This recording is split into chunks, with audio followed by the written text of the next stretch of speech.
Hello dear students, आपका स्वागत है बेटा एनसीईआरटी इन्फो बाइट्स के नेक्स्ट वीडियो सेक्शन में। आपको पॉलन ग्रेन के बारे में बताने जा रहे हैं। बहुत इंपॉर्टेंट कॉन्सेप्ट, क्लास 12th के एनसीईआरटी के फर्स्ट चैप्टर का एक बहुत इंपॉर्टेंट कॉन्सेप्ट जिसमें बहुत सारी छोटी छोटी बातें हैं। तो मैं चाह रहा था कि वो सब बातें मैं आपको एक साथ बता दूँ। ठीक है, सबसे पहले तो पॉलन ग्रेन जो होता है वो रिप्रेजेंट करता है मेल गैमेटोफाइट को।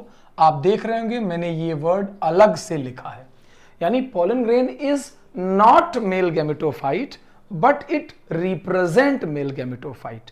मैं बताता हूं इस बात में क्या ट्रिक छुपी हुई है। सबसे पहली बात कि जो पॉलन ग्रेन होता है वो मैच्योर स्टेज में टू सेल्ड का स्टेज रखता है बेटा। मैच्योर पॉलन ग्रेन कितनी सेल का होता है?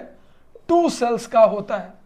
जो 2 सेल्स होती हैं वो कौन कौन सी होती हैं? Vegetative and generative. This is vegetative cell and this is generative cell. You need to remember that कि ये मैच्योर पॉलन ग्रेन है और इसके अंदर अभी तक मेल गैमीट है नहीं, इसीलिए इसे मेल गैमेटोफाइट नहीं कहा जाएगा। But when it further develop into 3 sailed stage, अगर ये जो 2 सेल्ड स्टेज है बेटा, जब ये 3 सेल्ड हो जाएगा तब इसका इस तरीके का स्ट्रक्चर होगा, जहां पर वेजिटेटिव सेल तो अपनी जगह पर है ही बेटा, लेकिन जनरेटिव सेल आगे चलकर 2 मेल गैमीट्स के फॉर्म में माइटोसिस कर लेती है, 2 मेल गैमीट्स बन जाते हैं, तब ये एक मेल गैमेटोफाइट हो जाता है। यानी कि जो 3 सेल्ड पॉलन ग्रेन है वो तो मेल गैमेटोफाइट है, लेकिन जो mature stage 2 celled pollen grain है वो मेल गैमेटोफाइट नहीं है। That is why we have said that कि पॉलन ग्रेन मेल गैमेटोफाइट को रिप्रेजेंट करता है, कई बार वो मेल गैमेटोफाइट होता नहीं है। क्लियर बात? आगे बढ़िए बेटा। जब हम पॉलन ग्रेन के फर्दर डिस्कशन पर जाते हैं तो 2-3 चीजें हैं जो बड़ी इंपॉर्टेंट है। सबसे बड़ी चीज, हम बोलते हैं कि ये नियरली स्फेरिकल होता है, लेकिन अलग अलग शेप्स भी हो सकते हैं। अबाउट 50 माइक्रोमीटर डायमीटर मेंटेन करता है, जो कि 1-2 इंफॉर्मेशन आपके लिए बहुत ज़रूरी है। जब ये थोड़ा सा आगे बढ़ता है तो जैसे हमने स्ट्रक्चर की बात करी तो मैंने कहा कि जब ये अपने मैच्योर स्टेज में यानी 2 सेल्ड स्टेज में होता है डॉक्टर्स, तब ये एक सेल वेजिटेटिव एक सेल जनरेटिव में होता है। तो जो वेजिटेटिव सेल होती है बेटा, उसके बारे में अगर हम बात करें तो उसके कुछ अलग कैरेक्टर होते हैं, और जो जनरेटिव सेल होती है उसके कुछ अलग कैरेक्टर होते हैं। जरा मैं आपको ध्यान से बताता हूं। जो वेजिटेटिव सेल होती है इसका साइज लार्ज होता है, ये फूड रिच होती है और इररेगुलर न्यूक्लियस के साथ होती है।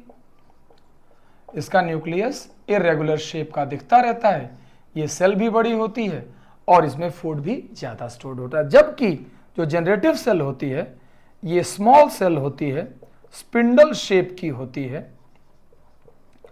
बुक्स में तो ऐसे भी मेंशन है कि जो जनरेटिव सेल है वो वेजिटेटिव सेल के साइटोप्लाज्म में फ्लोट करती रहती है, और इसका जो न्यूक्लियस है वो डिफाइंड न्यूक्लियस है, इररेगुलर शेप का नहीं होता।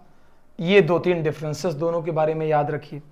फिर जब हम आगे बढ़ते हैं तो हम ये कहते हैं कि सेल वॉल जो होती है पॉलन ग्रेन की, उसको बेटा बोला जाता है स्पोरोडर्म। सेल वॉल का नाम क्या है?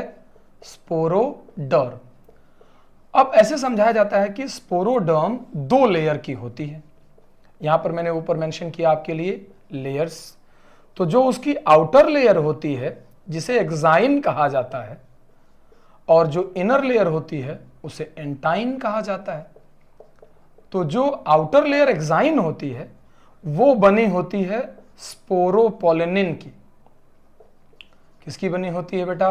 स्पोरोपोलिनिन की। जबकि एंटाइन जो बनी हुई है वो पेक्टिन और सेलुलोज की बनी हुई है।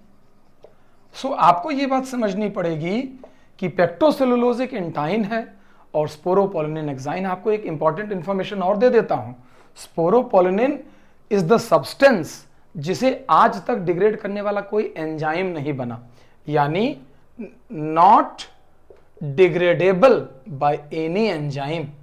Not degradable by any enzyme और एल्कली, किसी भी एंजाइम या एल्कली से इसे डिग्रेड नहीं किया जा सकता। ये बहुत ही स्ट्रांग है, इस वजह से शायद पॉलन का फॉसिलाइजेशन में बड़ा इंपॉर्टेंस है और वो टेक्सोनॉमिकली इंपॉर्टेंट होते हैं। तभी तो जब हम पॉलन की स्टडी की बात करते हैं तो एक ब्रांच ऑफ साइंस डेवलप होती है जिसे पेलिनोलॉजी कहते हैं। क्या कहते हैं बेटा? पेलिनोलॉजी, जो पॉलेंस की स्टडी पर बेस्ड साइंस है। फिर हम और आगे चलते हैं। हमने सेल के बारे में समझ लिया और इधर समझ लिया। एक जो पॉलन में बड़ी इंपॉर्टेंट कॉन्सेप्ट होती है वो होती है पॉलन की वायबिलिटी। इंपॉर्टेंट बात क्या है? पॉलन की वायबिलिटी, यानी ये वो टाइम पीरियड होता है जब पॉलन अपने फ्लावर से निकलने के बाद कितनी देर तक फर्टिलाइजेशन करने की एबिलिटी रिटेन करता है, that is called as pollen viability. ये पोलन वायबिलिटी मैंने एक लाइन में डिफाइन कर देता हूं, duration for retaining germination capacity. कोई भी पोलन कितनी देर तक जर्मिनेशन कैपेसिटी को रिटेन करता है उसे कहते हैं वायबिलिटी। ये वायबिलिटी पीरियड बेटा 30 मिनट से लेकर सेवरल मंथ तक हो सकता है। 30 मिनट टू सेवरल मंथ्स, इस बात को ध्यान रखिएगा। ये पीरियड 30 मिनट जो होता है ये देखा जाता है अलग अलग तरीके के सीरियल क्रॉप्स में, several months. 30 minute in wheat and rice जैसे प्लांट्स में, जबकि सेवरल मंथ 3 फैमिलीज का एग्जांपल एनसीईआरटी में दिया हुआ है। एक है लेग्यूमिनोसी, आपको याद रखना है लेग्यूमिनोसी, रोजेसी और सोलेनेसी, रिमेंबर रहेगा। तो ये चीज आपको एकदम इंपॉर्टेंटली याद रहनी चाहिए। एक तो ये पॉइंट है। एक और चीज है कि पॉलन एलर्जी होती है, बहुत सारे लोगों को पॉलन एलर्जी भी होती है। तो ऐसे लोगों में अलग अलग तरीके के रेस्पिरेटरी डिसऑर्डर्स होने लगते हैं। रेस्पिरेटरी डिसऑर्डर्स पॉलन एलर्जिक मिल जाने पर हो जाते हैं। जैसे कि रेस्पिरेटरी डिसऑर्डर में जिन पॉलन से ये कॉज होता है, मेनली वो पॉलन है अम्ब्रोसिया, चिनोपोडियम, बथुआ कहते हैं चिनोपोडियम को, एमरेंथस जैसे पॉलन, ये कई बार ये कॉज कर देते हैं। लेकिन इसके अलावा पॉलन सिर्फ इस पॉइंट पर मत सोचिएगा, pollen can be used as energy source, pollen can be used as food supplement by athletes. Western countries में लिखा है एनसीईआरटी में कि वेस्टर्न कंट्रीज में बहुत सारे एथलीट पॉलन फूड सप्लीमेंट की तरह यूज करते हैं पॉलन को to increase their performance, to increase their performance. इसीलिए पॉलन कैप्सूल के फॉर्म में या सिरप के फॉर्म में अवेलेबल रहता है। तो आप इस बात को भी ध्यान में रख सकते हैं। सी क्या क्या बातें लिख दी हैं, एक साथ ढेर सारी बातें पॉलन के बारे में आपको बताने जरूरी हैं। 2 सेल्ड स्टेज क्या होती है, 3 सेल्ड स्टेज क्या होती है। एक पॉइंट और है, लगभग जो ये 2 सेल्ड स्टेज है, ऐसे कहा जाता है कि लगभग 60% एंजियोस्पर्म में पॉलन इसी स्टेज में रिलीज हो जाता है। 60% एंजियोस्पर्म्स में डॉक्टर्स इसी स्टेज में रिलीज हो जाता है। बाकी 40% एंजियोस्पर्म में पॉलन जब 3 सेल का हो जाता है तब वो मैच्योर होकर के रिलीज होता है।